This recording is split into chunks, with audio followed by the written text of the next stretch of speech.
Hello students.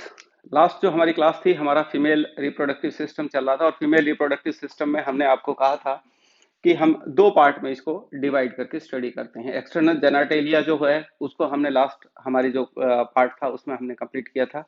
अब जो internal structure जो आते हैं रिप्रोडक्टिव सिस्टम के अंदर, वो इंटरनल स्ट्रक्चर कौन कौन से हैं उनको वन बाय वन हम लोग स्टडी करेंगे। तो जो मेन स्ट्रक्चर आता है वो स्ट्रक्चर आता है यूट्रस का। तो यूट्रस, ये जो आप पूरा का पूरा डायग्राम देख रहे हैं, आप समझ सकते हैं कि इसको ये सारा का सारा इंटरनल जेनाइटल पार्ट्स जो हैं रिप्रोडक्टिव सिस्टम के, या जिनको हम इंटरनल जेनाइटेलिया बोल देते हैं, वो पोर्शन, ये सारा का सारा पोर्शन है जिसमें जो मेन स्ट्रक्चर आपको यहाँ दिख रहे हैं उन स्ट्रक्चर को एक बार थोड़ा सा आप समझ लें ताकि पूरी चीज आपको, पूरा रिप्रोडक्टिव सिस्टम आपको नॉलेज में आ जाए। ये जो पोर्शन है, जो मिड पोर्शन है, इस पोर्शन को हमने नाम दिया है यूट्रस। ये कौन सा पोर्शन है? ये पोर्शन हो गया यूट्रस का। अब आप एक एक चीज को समझेंगे तो आप सारा सारा जो है वो सिस्टम और सारा मैकेनिज्म अपने तरीके से समझ जाएंगे। ये हो गया यूट्रस। और यूट्रस से ये जो ट्यूब्स जो जा रही हैं, जो डक्ट्स जा रही हैं, इनको हमने कहा है फेलोपियन ट्यूब्स। ये क्या हो गई? Fallopian tubes.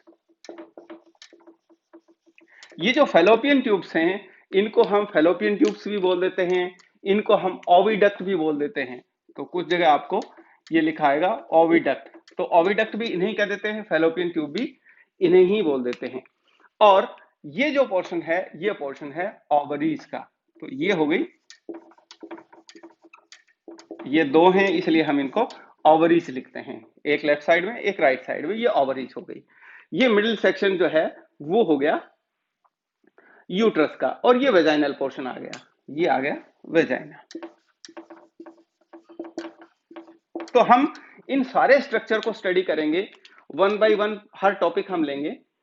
और सिर्फ ये नहीं है कि हम इसको एग्जाम में कैसे करके आए, सिर्फ ये नहीं है कि हम डिस्क्रिप्टिव टाइप इसको बताएं, हम कुछ ऐसे इसके अंदर कौन कौन से क्वेश्चंस हैं जो आपको कॉम्पिटिटिव एग्जाम के पॉइंट ऑफ व्यू से भी ध्यान होने चाहिए, हम उस पोर्शन को भी इसके साथ में बहुत अच्छी तरह से कवर करने वाले हैं। तो चलिए सबसे पहले हम स्टार्ट करते हैं यूट्रस से, बाकी सेगमेंट हम हमारी नेक्स्ट क्लास के अंदर लेंगे। तो देखिए, कोई भी टॉपिक आता है, कोई भी टॉपिक आप करते हैं, या इनकेस आप समझ लीजिए कि आप अनाटॉमी का एग्जाम दे रहे हैं या गायनी का एग्जाम दे रहे हैं, और उस एग्जाम के अंदर आपको यूट्रस का स्ट्रक्चर बताना होता है। तो अगर आप यूट्रस का स्ट्रक्चर बताएंगे तो कुछ एक बेसिक टॉपिक्स हैं जिनको लगा करके, ऐसा नहीं है कि पूरा आपने आर्टिकल लिख दिया ऊपर से नीचे तक, तो वो एग्जामिनर स्टडी नहीं कर पाता है पूरी चीजें, और नहीं बता पाता है कि एक्चुअल, वो पूरा कैलकुलेट नहीं कर पाता है कि बच्चे ने किस तरीके से लिखा है। आप हेडिंग डाल दे, तो अगर यूट्रस आप बता रहे हैं तो यूट्रस के साथ आपको बताना है यूट्रस का लोकेशन क्या है, यूट्रस की शेप क्या है, यूट्रस की लेंथ क्या है, वेट क्या है, इसकी वॉल कैसी है। तो एक एक टॉपिक वाइज आप उसको क्लियर करें ताकि एग्जामिनर को भी ये चीज समझने में इजी रहे कि आपने टॉपिक वाइज पूरी डिटेल इसके अंदर मेंशन की है।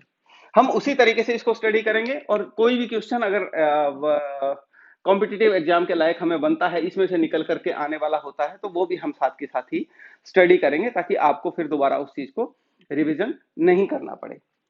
देखिए, पूरा जो यूट्रस है, इस पूरे यूट्रस को अगर हम स्टडी करना चाहते हैं तो यूट्रस को हमें मेनली 4 पार्ट में डिवाइड करना पड़ता है। यूट्रस को हम कितने पार्ट में डिवाइड करते हैं? 4 पार्ट में हम इसकी स्टडी करते हैं। तो अब पहले, सबसे पहले हम ये देखते हैं कि इसके 4 पार्ट कौन कौन से हैं। देखिए, सबसे पहला पोर्शन जो ओविडक्ट आती है, जो फेलोपियन ट्यूब्स आती हैं, ये फेलोपियन ट्यूब्स जहां आकर के यूट्रस में मिलती हैं, ये फेलोपियन ट्यूब जो आकर के यूट्रस में जब मिलती हैं, तो इस फेलोपियन ट्यूब की ओपनिंग से ऊपर का जो स्पेस है, इन फेलोपियन ट्यूब की ओपनिंग से ऊपर का जो स्पेस है, इस स्पेस को हम नाम देंगे फंडस। ये क्या हो गया? फंडस। करेक्ट। तो ये पहला पोर्शन हो गया। और इसका जो मेन इंपॉर्टेंट पोर्शन है, जो इसका मेन पोर्शन है, जिसको नॉर्मली हम यूट्रस बोलते हैं, वो पोर्शन है इसका मिड पोर्शन। और इस मिड पोर्शन को हम इसको कह देते हैं बॉडी ऑफ द यूट्रस। ये क्या हो गया? बॉडी। तो हमारे पास कितने पोर्शन आ गए? 2 पोर्शन आ गए। एक पोर्शन जिसमें फेलोपियन ट्यूब्स एंटर करती हैं, उससे ऊपर का जो पोर्शन है वो पोर्शन फंडस आ गया। जो मेन ये पोर्शन है, ये पूरा का पूरा पोर्शन क्या कहलाएगा? बॉडी कहलाएगी। अब अगर हम इससे थोड़ा सा नीचे चलते हैं तो ये जो पोर्शन है, ये पोर्शन क्या कहलाता है? ये पोर्शन कहलाता है इसका इस्थमस। इस पोर्शन को हम क्या कहेंगे? इस्थमस। और जो बिल्कुल नीचे का जो वजाइना के साथ में कनेक्टेड पोर्शन है, ये कनेक्टेड पोर्शन कहलाएगा सर्विक्स। इसको हम क्या बोलेंगे? सर्विक्स। तो यूट्रस को हमने मेनली 4 पोर्शन में डिवाइड किया, 4 पार्ट में डिवाइड किया है, फंडस, बॉडी, इस्थमस और सर्विक्स। हम एक एक पार्ट को देखेंगे, एक एक पार्ट का स्टडी करेंगे और समझेंगे कि कौन सा पोर्शन कहां पर है। करेक्ट? चलिए, लेकिन उससे पहले हम देखते हैं जो एक बहुत कॉमन क्वेश्चन है और एग्जाम के पॉइंट ऑफ व्यू से भी बहुत इंपॉर्टेंट क्वेश्चन है, जो नॉर्मली आ जाता है, कॉम्पिटिटिव एग्जाम्स में भी आ जाता है, कि यूट्रस की पोजीशन क्या होती है। आप सिंपल अगर यूट्रस भी आया है और इसकी पोजीशन अगर आप साथ में लिख के आते हैं तो बहुत इंपॉर्टेंट है इसकी पोजीशन। पोजीशन क्या होती है कि वेजाइनल ओपनिंग जो इंटरनल ऑस है उसके ऊपर यूट्रस निकलता है, और यूट्रस निकल करके, और आप इस तरीके से समझे कि यूट्रस जो है वो इस तरीके से, आप अगर कोई डायग्राम देखते हैं या कुछ और देखते हैं तो इस तरीके से आपको यूट्रस मिलता है। ये जो पोजीशन है, इस पोजीशन में यूट्रस आपको मिलता है। ठीक है? ये जो पीछे की साइड होती है ये एनल कैनाल का पोर्शन होता है, जो आगे की साइड होती है इसकी एंटीरियर होती है, एंटीरियर साइड में इसकी यूरिनरी ब्लैडर होता है। तो यहां से होकर के और ये बिल्कुल टर्न लेकर के एंटीरियरली ये टर्न लेता है। करेक्ट? तो इस पोजीशन को हम क्या कहेंगे? ये पोजीशन जो यूट्रस की होती है वो इसको कहेंगे एंटी वर्टल और एंटी फ्लेक्स्ड। तो एंटी वर्टल और एंटी फ्लेक्स्ड अगर यूट्रस की पोजीशन आपने लिखी है तो इसका मतलब आप उसके बारे में अच्छा जानते हैं। और नॉर्मली एग्जाम में भी ये क्वेश्चन आ जाता है कि यूट्रस की पोजीशन कौन सी है या कौन सी नहीं है, एंटी वर्टल होती है, रेट्रोवर्टल होती है, या एंटी फ्लेक्स्ड होती है, रेट्रोफ्लेक्स्ड होती है। तो बहुत सारे ऑप्शन आ जाते हैं तो हम थोड़ा सा कंफ्यूज हो जाते हैं। तो यूट्रस की पोजीशन क्या हमें देनी है? एंटी वर्टल और एंटी फ्लेक्स्ड, एंटी फ्लेक्स्ड। तो यूट्रस की पोजीशन क्या होगी? एंटी वर्टल और एंटी फ्लेक्स्ड। ये यूट्रस की पोजीशन है। दूसरा हम इसमें टॉपिक लेते हैं, ये क्या आई इसकी? ये आई इसकी पोजीशन। इसको हमने नाम दिया पोजीशन। और दूसरा होता है कि इसकी शेप कैसी होती है, यूट्रस की शेप कैसी होगी। तो दूसरा हेडिंग आप इसके साथ में डाल दें कि यूट्रस की जो शेप है वो पियर शेप्ड होता है। तो यूट्रस कैसा होता है? पियर शेप्ड, यानी नाशपाती के आकार का। यूट्रस की जो पोजीशन है वो हो गई पियर शेप्ड। अब इसके अंदर 2-3 चीजें और बहुत सारी इंपॉर्टेंट हैं, और वो इंपॉर्टेंट सिर्फ आपके नॉलेज के लिए, आप बेसिक कंसेप्ट के लिए नहीं है, बल्कि एग्जाम के पॉइंट ऑफ व्यू से भी, एग्जाम का अगर हम ध्यान रखें तो एग्जाम के हिसाब से भी बहुत इंपॉर्टेंट एक क्वेश्चन निकल करके आता है। वो ये आता है कि इस यूट्रस का वेट कितना होता है। यूट्रस का वेट कितना है? तो आप में से कोई बता सके यूट्रस का वेट कितना होता है? तो यूट्रस का वेट दो कंडीशन में हम लोग अलग अलग मेजरमेंट लेते हैं यूट्रस की। नंबर 1 नॉन प्रेग्नेंट यूट्रस, और दूसरा प्रेग्नेंट यूट्रस। तो दोनों का वेट क्योंकि डिफरेंट डिफरेंट होता है, इसलिए कई बार सिर्फ एक का नॉन प्रेग्नेंट का हमें याद होता है, और कई बार स्पेशली एग्जाम में पूछ लिया जाता है प्रेग्नेंट यूट्रस जो है उस यूट्रस का वेट कितना होता है। तो फिर हम सारे क्या है कि बिल्कुल कंफ्यूज हो जाते हैं। तो जो नॉन प्रेग्नेंट यूट्रस है, non pregnant uterus, non pregnant uterus, non pregnant uterus का वेट होता है around 70 grams, around 70 grams non pregnant का। ये चीज आपको इसमें ध्यान रखनी है। और प्रेग्नेंट यूट्रस, प्रेग्नेंट का कितना होगा? प्रेग्नेंट का होता है अराउंड, एनी गेस? अराउंड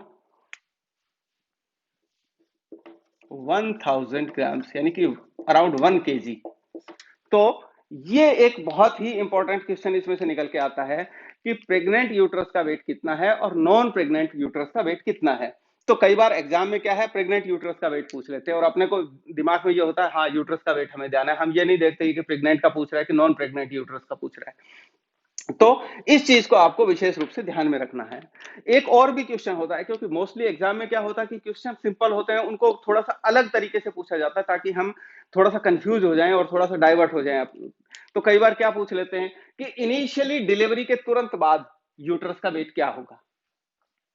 इस तरीके से क्वेश्चन आ जाता है। अब हमें प्रेग्नेंट भी याद है, नॉन प्रेग्नेंट भी याद है, लेकिन हम कंफ्यूज हो जाएंगे कि यार डिलीवरी के तुरंत बाद यूट्रस का वेट, यार प्रेग्नेंट का तो 1000 ग्राम के आसपास था, नॉन प्रेग्नेंट का 60-70 ग्राम्स के आसपास था। ये साला ये नया झंझट क्या आ गया कि तुरंत डिलीवरी के बाद यूट्रस का वेट कितना होता है। तो स्टूडेंट्स, डिलीवरी के तुरंत बाद भी यूट्रस का वेट उतना ही रहेगा जितना प्रेग्नेंट यूट्रस का वेट है, यानी कि डिलीवरी के तुरंत बाद यूट्रस के वेट में कोई डिफरेंस नहीं आता है। और ये जो यूट्रस का वेट बता रहे हैं हम, इसमें बेबी का वेट इंक्लूड नहीं है, ये सिर्फ यूट्रस का ही वेट है। तो ये नॉन प्रेग्नेंट और प्रेग्नेंट का, तो ये एक बहुत एग्जाम के पॉइंट ऑफ व्यू से बहुत एक इंपॉर्टेंट एमसीक्यू है जो हमें दिमाग के अंदर रखना चाहिए। दूसरी चीज और एक इसकी आती है कि इस यूट्रस की नॉर्मल लेंथ कितनी होती है। तो यूट्रस की जो लेंथ है, अब हम इसको यहां से हटा देते हैं,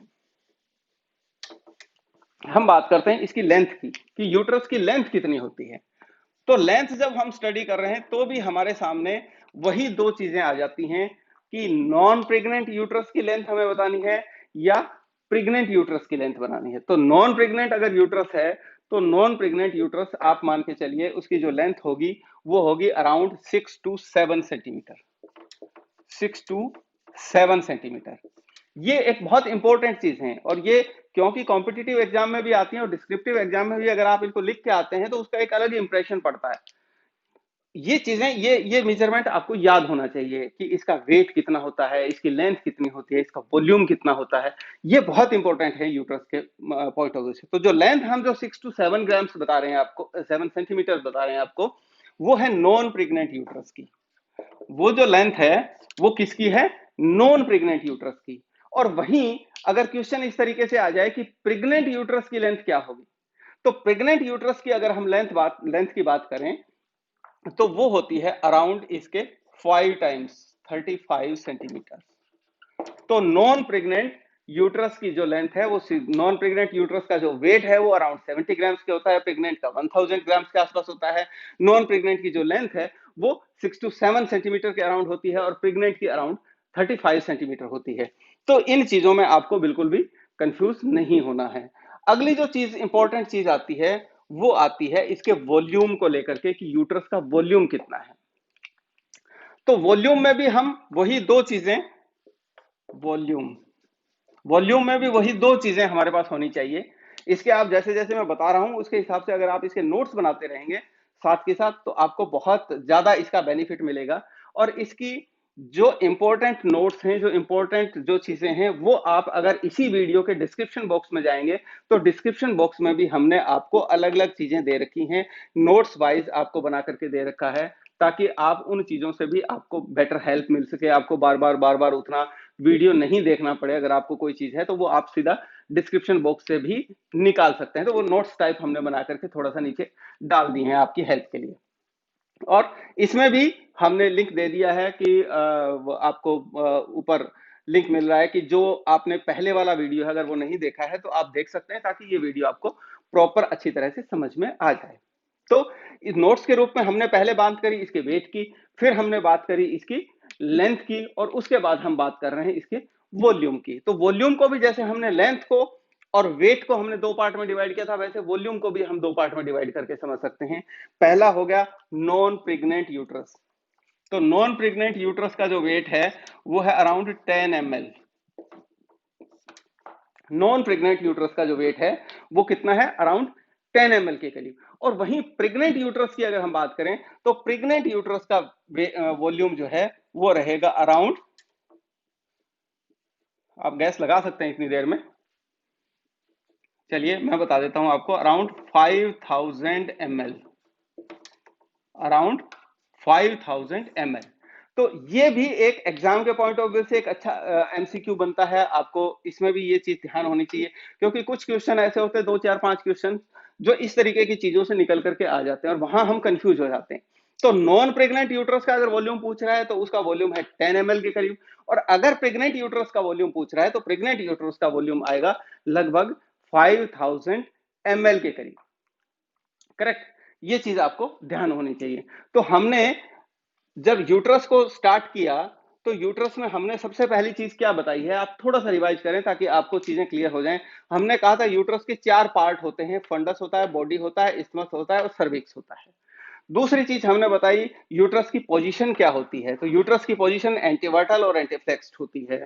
तीसरी चीज हमने बताई इसकी शेप क्या होती है, इसकी जो शेप है वो पियर शेप होती है, यानी कि नाशपाती के आकार का ये होता है। इसके अलावा हमने बताया यूट्रस का वेट कितना होता है, तो weight 70 grams non pregnant uterus का और 1000 ग्राम्स के अराउंड जो है वो प्रेग्नेंट यूट्रस का वेट होता है। फिर हमने इसको नेक्स्ट चीज आपको बताई थी लेंथ कितनी होती है, तो 6 to 7 सेंटीमीटर जो है नॉन प्रेग्नेंट यूट्रस की लेंथ होती है और प्रेग्नेंट यूट्रस की लेंथ होती है 35 सेंटीमीटर के अराउंड। तीसरी चीज हमने बताई थी, अगली चीज हमने आपको बताई थी वॉल्यूम के बारे में कि यूट्रस का वॉल्यूम कितना होता है। वॉल्यूम नॉन प्रेग्नेंट यूट्रस का 10 ml के अराउंड होता है और प्रेग्नेंट यूट्रस का वॉल्यूम 5000 ml के अराउंड होता है। ये बेसिक चीजें हैं जो आपको यूट्रस के अंदर ध्यान रखनी है, कम से कम ये डिस्क्रिप्शन आपको दे के आना है। चलिए अब हम बात करते हैं यूट्रस के पार्ट की, जो पार्ट हमने स्टार्टिंग में स्टार्ट किए थे कि यूट्रस के पार्ट कौन कौन से होते हैं। हमने कहा एक फंडस होता है, बॉडी होता है, इस्थमस होता है और सर्विक्स होता है। अब ये फंडस क्या बताया हमने, फंडस आपको हमने बताया था कि ये जो फेलोपियन ट्यूब जब ओपन हो रही है यूट्रस के अंदर, तो इनकी ओपनिंग से ऊपर का जो सुपीरियर टू द ओपनिंग्स, जो ऊपर का जो पोर्शन है उस पोर्शन को हमने क्या नाम दिया है, फंडस। चलिए हम मार्क कर देते हैं इसको यहां पे, ये जो पोर्शन है ये पोर्शन कहलाएगा फंडस और ये जो पोर्शन है ये पोर्शन कहलाएगा बॉडी। जो इसका मेन पोर्शन है वो पोर्शन कहलाता है बॉडी। लेकिन जब हम यूट्रस की बॉडी की बात कर रहे हैं, क्योंकि मेनली जो यूट्रस का जो पोर्शन है वो बॉडी ही ऑक्यूपाई करती है, तो मेनली जब हम बॉडी की बात कर रहे हैं तो आपको एक चीज इसके अंदर ध्यान रखनी चाहिए, वॉल ऑफ द यूट्रस बहुत ही इंपॉर्टेंट है और एमसीक्यू के पॉइंट ऑफ व्यू से भी बहुत इंपॉर्टेंट है, एग्जाम के पॉइंट ऑफ व्यू से भी बहुत इंपॉर्टेंट है कि यूट्रस में एक्चुअल में जब आप नॉन प्रेग्नेंट यूट्रस को देखते हैं तो अंदर ल्यूमन यूट्रस में नहीं होता है, मैक्सिमम थिकनेस उसके किसकी आती है, वॉल की आती है। तो वॉल की थिकनेस कितनी है, अराउंड 2.5 सेंटीमीटर के करीब इसकी थिकनेस होती है।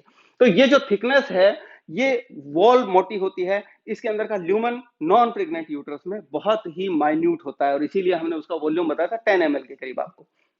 इसकी वॉल बहुत इंपॉर्टेंट है। अब जब हम वॉल की स्टडी कर रहे हैं यूट्रस की वॉल की, तो आपको एक चीज ध्यान रखनी चाहिए कि इसकी जो वॉल है, वॉल ऑफ द यूट्रस, वो 3 लेयर से मिलकर के बनी होती है। तो यूट्रस की वॉल जो है, अब हम इसको यहां पे लिख देते हैं ताकि आप इसको थोड़ा सा बेटर तरीके से समझ लें। वॉल ऑफ यूट्रस, तो ये 3 लेयर्स से बनती है, इसको आप लिख लें 3 लेयर्स। ये जो 3 लेयर्स होती हैं ये एग्जाम के पॉइंट ऑफ व्यू से भी बहुत इंपॉर्टेंट हैं, आप इनको लिख करके भी आ सकते हैं। तो जो इनर जो इसकी जो आउटर मोस्ट जो लेयर होती है उसको हम कहते हैं पेरीमेट्रियम। उसको हम क्या बोलेंगे, पेरीमेट्रियम।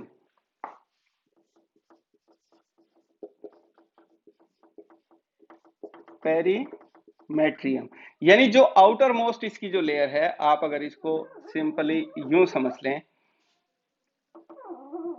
इसको इस तरीके से अगर आप समझ लें, तो ये जो आउटर मोस्ट जो इसकी लेयर है, ये जो आउटर मोस्ट लेयर है, ये आउटर मोस्ट लेयर क्या कहलाती है, पेरीमेट्रियम। और जो इनर मोस्ट इसकी लेयर है, पेरीमेट्रियम आउटर मोस्ट हो गई, और इनर मोस्ट जो इसकी लेयर है वो क्या कहलाएगी, ये पेरीमेट्रियम है तो ऑब्वियसली वो क्या होगी, ये क्या होगी, एंडोमेट्रियम। एंडोमेट्रियम।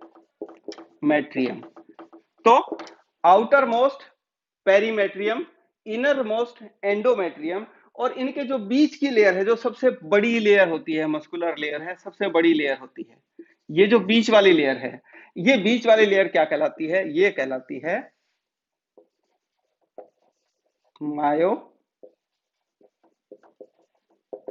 मायोमेट्रियम। तो हमने कहा यूट्रस की जो वॉल है वो 3 लेयर से बनी होती है। पहली हो गई जो आउटर मोस्ट होती है पेरीमेट्रियम, और जो इनर मोस्ट होती है वो एंडोमेट्रियम, और जो सेंटर की या जो मिड लेयर होती है, जो मस्कुलर लेयर होती है, सबसे बड़ी लेयर होती है, और उस लेयर को हम क्या बोलते हैं, मायोमेट्रियम। अब इसमें जो इंपॉर्टेंट लेयर है, सबसे इंपॉर्टेंट लेयर है एग्जाम के पॉइंट ऑफ व्यू से, वो है मायोमेट्रियम। वो क्या है? वो है मायोमेट्रियम। अब मायोमेट्रियम क्यों है? क्योंकि मायोमेट्रियम में हमें लिविंग लाइगेचर मिलता है। मायोमेट्रियम में क्या मिलेगा हमें? लिविंग लाइगेचर मिलता है। अब ये लिविंग लाइगेचर क्या है, इसको थोड़ा सा समझने के पॉइंट ऑफ व्यू से हम देखते हैं कि आप ये देखिए कि ये जो मिडिल लेयर है, जिसको हमने कहा था मस्कुलर लेयर है, ये जो मिडिल लेयर है, इस मिडिल लेयर के अंदर जो मसल फाइबर रहते हैं, वो मसल फाइबर तीन तरीके के रहते हैं। तीन तरीके के हमें मसल फाइबर मिलते हैं। कौन कौन से मिलते हैं? एक मिलता है लॉन्गिट्यूडिनल, लॉन्गिट्यूडिनल। दूसरा मिलता है सर्कुलर, सर्कुलर। यानी एक लॉन्गिट्यूडिनल फाइबर मिलेगा, एक सर्कुलर फाइबर मिलेगा, और दोनों लॉन्गिट्यूडिनल और सर्कुलर फाइबर के बीच में ऐसे फाइबर मिलेंगे जो एक दूसरे को क्रॉस करते हैं। क्रॉस किस तरीके से करेंगे? यानी आप ये देख लीजिए, इस तरीके से वो क्रॉस करेंगे। तो ये तरीके से जब क्रॉस करेंगे तो इनको फाइबर्स को, क्योंकि एक दूसरे को क्रॉस करते हैं, तो इस जो ये जो फाइबर हैं, एक लॉन्गिट्यूडिनल फाइबर है, एक सर्कुलर फाइबर है, तो इसके बीच में जो फाइबर मिलेंगे वो मिलेंगे क्रिस क्रॉस लेयर। तो तीन लेयर, हमने क्या कहा? तीन लेयर किसमें होती हैं? मायोमेट्रियम में। मायोमेट्रियम में मसल फाइबर की तीन लेयर होती हैं। एक लेयर होती है जो लॉन्गिट्यूडिनल लेयर होती है, दूसरी जो लेयर होती है वो सर्कुलर लेयर होती है, और लॉन्गिट्यूडिनल और सर्कुलर के बीच में एक लेयर होती है जो एक दूसरे को क्रिस क्रॉस करती है। अब इस क्रिस क्रॉस का क्या बेनिफिट है, आप ये समझ लें। ये सपोज करिए यूं फाइबर हैं, इस तरीके से ये फाइबर हैं, और दूसरे ये फाइबर हैं, दूसरे ये फाइबर हैं। ये जो लेयर है, इस तरीके की लेयर क्रिस क्रॉस लेयर है, जो दोनों लॉन्गिट्यूडिनल और सर्कुलर के बीच में मिलती है। अब इस क्रिस क्रॉस लेयर में क्या है? बहुत सारी ब्लड वेसल्स की ओपनिंग होती है, बहुत सारी ब्लड वेसल्स की ओपनिंग होगी। यानी यहां इस लेयर को ब्लड जो है वो बल्क में सप्लाई चाहिए होता है, इसलिए यहां पे बहुत सारी ब्लड वेसल्स होती हैं। अब क्या होता है, तुरंत डिलीवरी के तुरंत बाद बहुत ज्यादा ब्लीडिंग होती है, बहुत ज्यादा ब्लड निकलता है। तो क्या करता है, बॉडी को इनको क्लैंप करना होता है, इनको शट शट करना होता है, इनको बंद करना होता है। तो क्या करेगी, ये मसल कॉन्ट्रैक्ट करेगी, और जैसे ही मसल ये कॉन्ट्रैक्ट, फाइबर इसके कॉन्ट्रैक्ट करेंगे, तो कॉन्ट्रैक्ट करने से ये जो ओपनिंग है इनकी ब्लड वेसल्स की, ये ओपनिंग क्लोज हो जाएंगी। ये ओपनिंग क्या होंगी? ये क्लोज हो जाएंगी, ये ओपनिंग क्लोज हो जाएंगी। और क्लोज होने से क्या होगा, जो ब्लीडिंग हो रही है वो ब्लीडिंग रुक जाएगी। जब ब्लड वेसल्स क्लोज हो गई, ये जो फाइबर्स जो है वो स्ट्रेच हो गए और कॉन्स्ट्रिक्ट हो गए, और कॉन्स्ट्रिक्ट होने से क्या हुआ कि ये ब्लड वेसल्स जो है वो, इनकी ओपनिंग जो है वो क्लोज हो गई, और ओपनिंग क्लोज होने से क्या होगा? ओपनिंग क्लोज होने से इनकी जो ब्लीडिंग है वो ब्लीडिंग वहीं से रुक जाएगी। तो ये जो क्रिस क्रॉस लेयर है, ये जो क्रिस क्रॉस फाइबर्स हैं, इन फाइबर्स को ही लिविंग लाइगेचर बोला जाता है। इन फाइबर्स को क्या बोलते हैं? Living ligature. लिविंग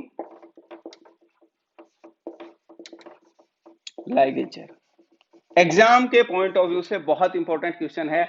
अगर एमसीक्यू निकल के आता है, कोई कॉम्पिटिटिव एग्जाम में आता है कि लिविंग लाइगेचर कहाँ मिलते हैं, एक नंबर क्वेश्चन इस तरीके से बन सकता है। उसमें आपके पास ऑप्शन होंगे पेरीमेट्रियम, एंडोमेट्रियम, मायोमेट्रियम, इनमें से कोई नहीं या सब में, इस तरीके का ऑप्शन होता है। तो आपको कहाँ मिला लिविंग लाइगेचर? मायोमेट्रियम में मिला। अगर क्वेश्चन को इस तरीके से भी दिया जाता है कि ये जो लिविंग लाइगेचर है ये मायोमेट्रियम की कौन सी लेयर में मिलता है? लॉन्गिट्यूडिनल फाइबर में मिलता है, क्रिस क्रॉस फाइबर को कहते हैं, या सर्कुलर फाइबर को कहते हैं? तो यहां हमें ध्यान देने की बात है कि जो क्रिस क्रॉस लेयर है या जो क्रिस क्रॉस फाइबर्स हैं, इन क्रिस क्रॉस फाइबर्स को ही एक तरीके से लिविंग लाइगेचर बोला जाता है। तो criss cross fibres of the myometrium of uterus, ठीक है, ये क्या कहलाते हैं? Living ligature. ये एक बहुत इंपॉर्टेंट चीज है, ये आपको याद होनी ही होनी चाहिए। चलिए, अब एक चीज और हम समझने की कोशिश करते हैं, वो एग्जाम के पॉइंट ऑफ व्यू से बहुत इंपॉर्टेंट है, इसलिए हम उसका जिक्र कर रहे हैं। ये जो पोर्शन है जहां से यूट्रस के साथ निकल के फैलोपियन ट्यूब जाती हैं, यूट्रस से ही निकल करके ये क्या जा रहा है, ये क्या है, ओवरी, ये ओवरी है। तो ये जो लिगामेंट है ये ओवेरियन लिगामेंट है, इसको हम क्या बोलेंगे, ओवेरियन लिगामेंट। ये हो गया ओवेरियन लिगामेंट। आप इसको सिंपली ये समझ सकते हैं कि जो ओवरी को जो अटैच रखता है वो ओवेरियन लिगामेंट है। ये जो पोर्शन है, ये वाला जो पोर्शन है जहां से ये स्ट्रक्चर निकल करके जा रहे हैं, ये वाला जो पोर्शन है दोनों साइड, इस पोर्शन को क्या नाम दिया जाता है, इस पोर्शन को कहते हैं कॉर्नुआ, कॉर्नुआ। और ये कॉर्नुआ बहुत ही इंपॉर्टेंट है एग्जाम के पॉइंट ऑफ व्यू से कि ये कॉर्नुआ क्या है। तो कॉर्नुआ से पहली चीज जो क्वेश्चन निकल के आता है वो ये आता है कि कॉर्नुआ से कौन सा स्ट्रक्चर निकलता है, यानी कि ये आपको याद होना चाहिए। तो ऑप्शन आपके पास 3 होंगे, एक ऑप्शन ऐसा होगा जो यहां से नहीं निकल के जाएगा, वो आपको चूज करना होगा उसके अंदर। तो नॉर्मली पैटर्न यही रहता है एग्जाम का। तो कॉर्नुआ से कौन कौन से स्ट्रक्चर निकलते हैं या स्ट्रक्चर आके यूट्रस के साथ मिलते हैं। पहला हो गया आपका क्या, फैलोपियन ट्यूब। दूसरा ये जो लिगामेंट आ रहा है ये लिगामेंट हो गया। तो दूसरी क्या चीज हो गई, ये हो गया ओवेरियन लिगामेंट। और तीसरी चीज जो हम यहां से इस व्यू से नहीं देख सकते, पोस्टीरियर साइड में रह गई, वो होता है राउंड लिगामेंट। तो कॉर्नुआ से क्या क्या स्ट्रक्चर निकल के जाते हैं, नंबर 1 फैलोपियन ट्यूब, नंबर 2 ये जो ओवेरियन लिगामेंट है, और नंबर 3 राउंड लिगामेंट है। तो ये 3 स्ट्रक्चर जो है वो कॉर्नुआ से निकलते हैं, डिराइव होते हैं या यहां आकर के इसके साथ मिलते हैं। लेकिन इसमें भी कई बार हमने जैसे शुरू में कहा था आपको कि हम क्वेश्चन को याद कर लेते हैं, लेकिन हम पैटर्न भूल जाते हैं, किस पैटर्न से भी क्वेश्चन आ सकता है, इस पैटर्न। और थोड़ा सा भी क्वेश्चन का पैटर्न अगर डगमगा जाता है तो हमारा सारा पढ़ा हुआ हमें याद तो होता है, यार निकलते तो यही हैं।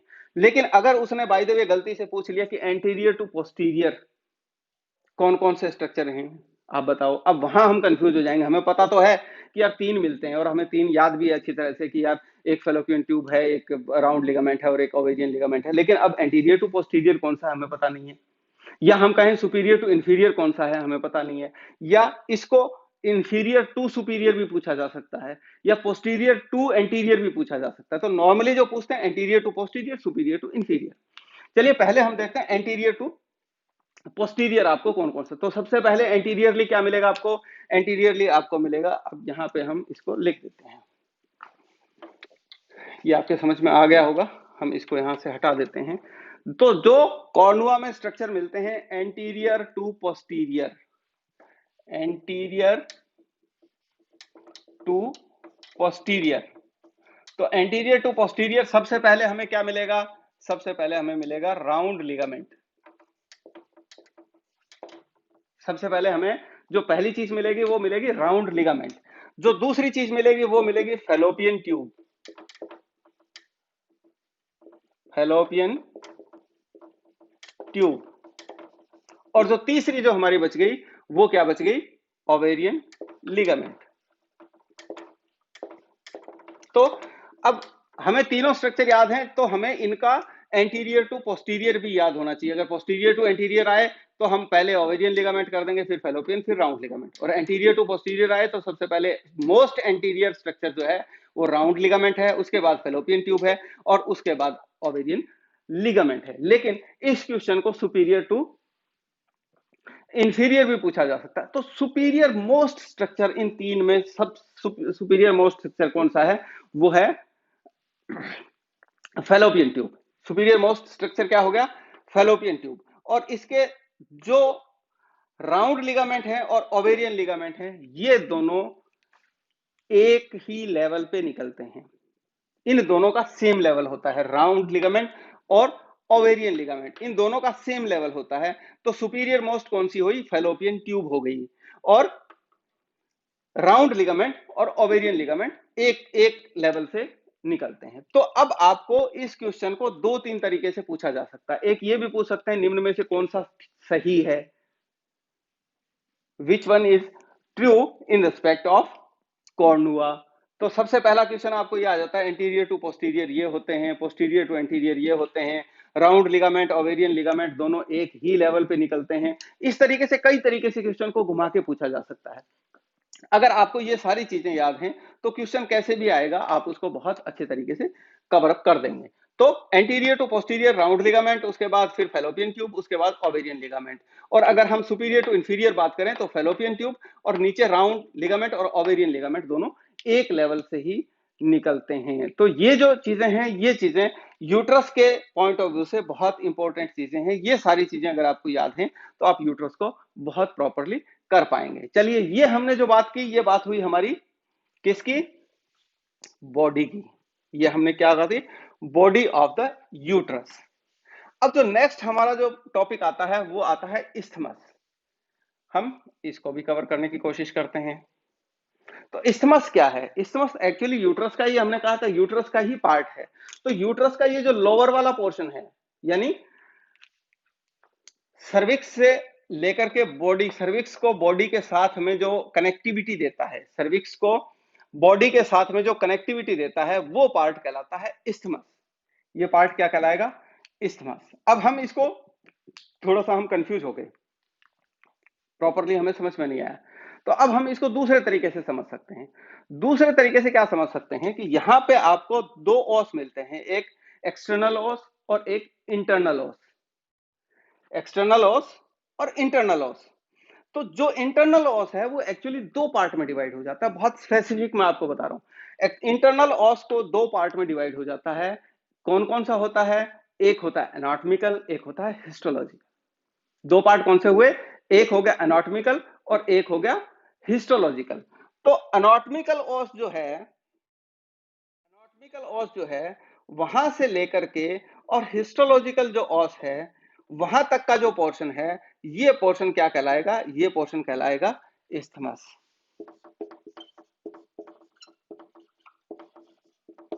अब आप समझ सकते हैं कि इस्थमस की बाउंड्रीज क्या हो गई?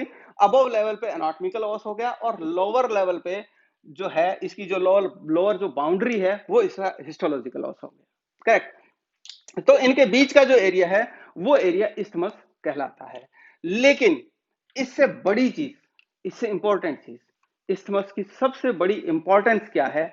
सबसे बड़ी इंपॉर्टेंस जो है इस्थमस की, नॉर्मली इस्थमस का कोई बहुत ज्यादा रोल नहीं रहता है, सिर्फ प्रेगनेंसी के टाइम इसका बहुत बड़ा रोल रहता है। प्रेगनेंसी का क्या रोल रहता है कि जो लोअर यूट्राइन सेगमेंट है, जो लोअर यूट्राइन सेगमेंट है वो मोस्टली जो है वो इस्थमस बनाता है। तो लोअर यूट्राइन सेगमेंट किससे बनता है? इस्थमस से बनता है, सर्विक्स से बनता है। इस्थमस और सर्विक्स दोनों मिलकर लोअर यूट्राइन सेगमेंट बनाते हैं। लेकिन लोअर यूट्राइन सेगमेंट का मैक्सिमम पोर्शन अराउंड 70%, अराउंड 70% जो इसका पोर्शन है वो पोर्शन इस्थमस बनाता है। इसलिए जब प्रेगनेंसी का टाइम है, उस टाइम पे इस्थमस का इंपॉर्टेंस बहुत ज्यादा बढ़ जाता है। तो ये किसके बारे में हमने बताया था? ये बताया था आपको इस्थमस के बारे में। अब अगला हमारा जो टॉपिक आता है वो क्या आता है? वो आता है सर्विक्स का।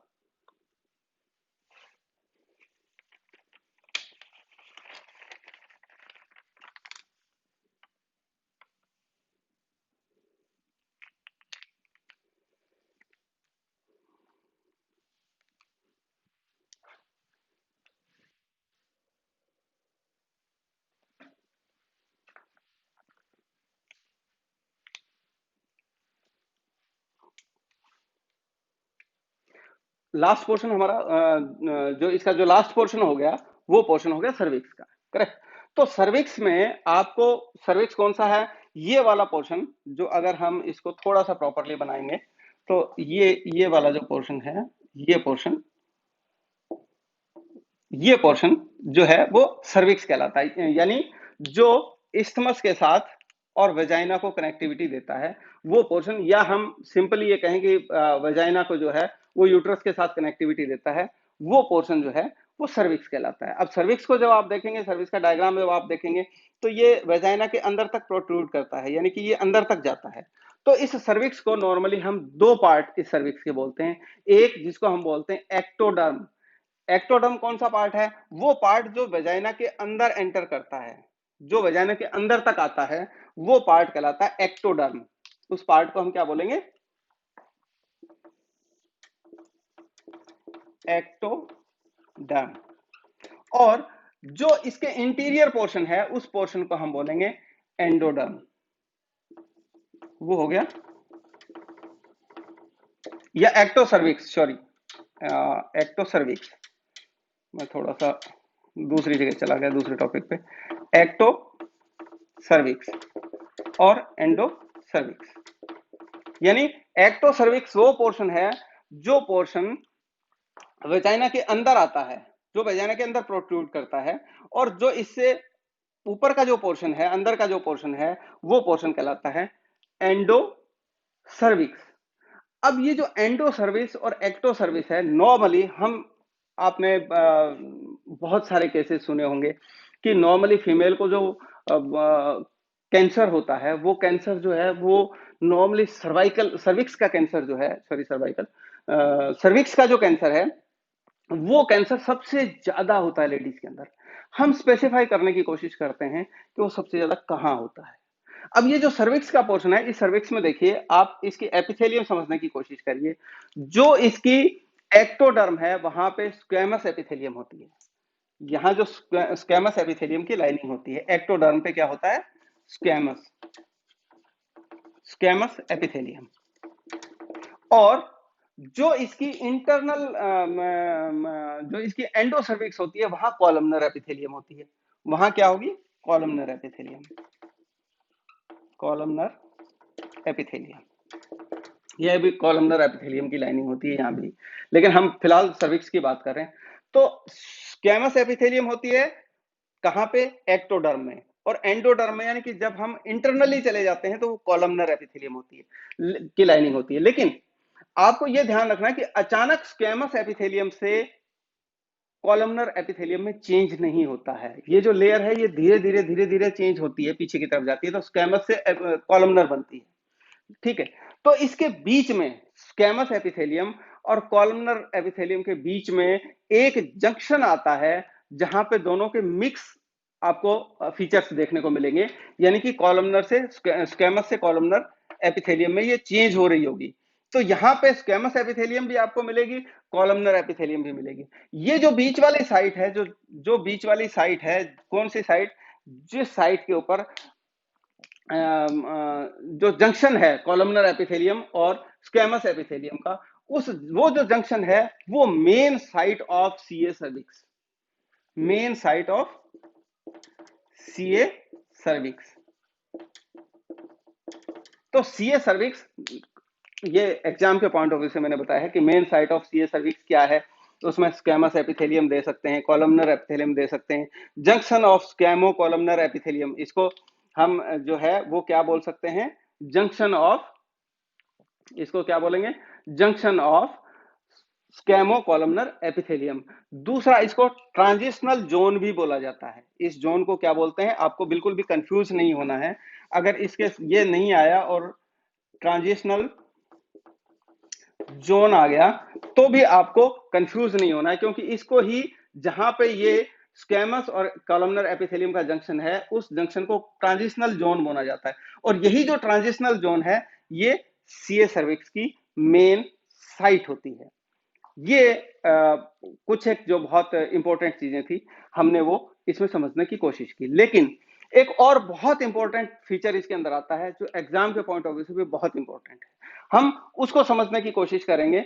उसमें मेन चीज आती है इनका ratio, cervix, body to cervix ratio, जो आपको नॉर्मली, आप जब इस फेज में आते हैं कि अडल्ट में बॉडी टू सर्विक्स रेशियो क्या होता है, अब before puberty cervix, body to cervix ratio क्या रहता है, मीनोपॉज में सर्विक्स टू बॉडी रेशियो क्या रहता है। तो ये जो रेशियो है, ये एग्जाम के पॉइंट ऑफ व्यू से बहुत इंपॉर्टेंट है और हमें इसको निश्चित रूप से समझना चाहिए। तो अब हम समझते हैं इनका ratio.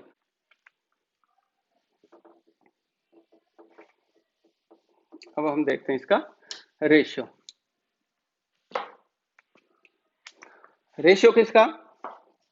Ratio corpus to cervix. Corpus body को कार्पस भी कह देते हैं, सर्विक्स कहते हैं, बॉडी टू सर्विक्स रेशियो आप मान लीजिए। तो सबसे पहले हम स्टार्ट करते हैं बिफोर प्यूबर्टी।